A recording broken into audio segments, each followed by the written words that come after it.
nereden buldun bu garip hali?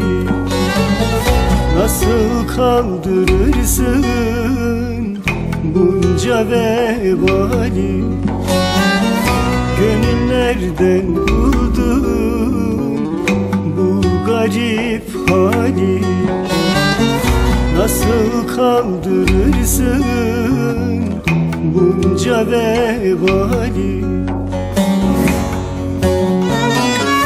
Yine kime yandın feryat edersin? Aslıya kül olan Kerem misali, aslıya kül olan Kerem misali.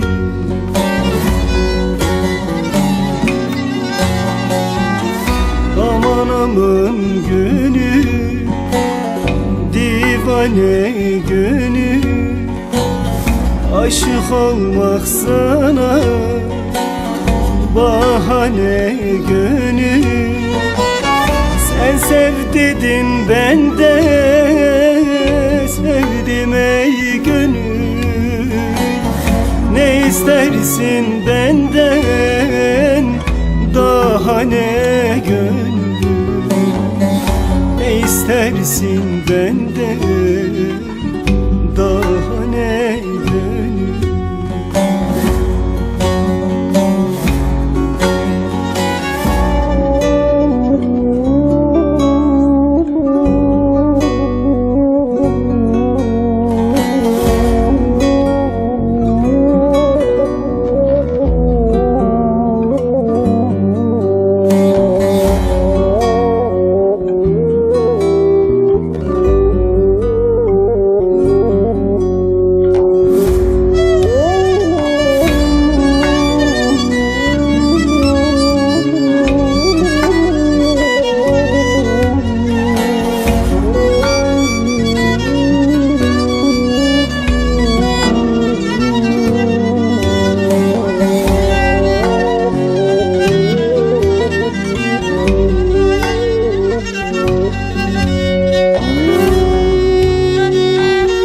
Başımda dumanım tüter pare pare. Nasıl varacaksın bu halinle yâre? Başımda dumanım tüter pare pare. Nasıl varacaksın bu halinle yâre? Bir Leyla peşinde deli divane, Mecnunsun çöllerde avare avare.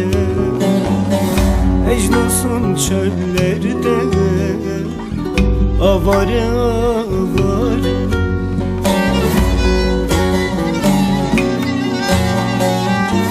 Mihmani dertsen öldüreceksin, dost düşmanı bana güldüreceksin.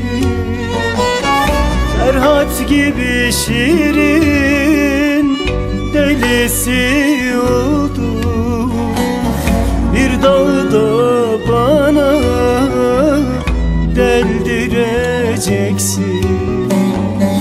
Bir dağda bana deldireceksin. Ferhat gibi şirin delisi oldum, bir dağda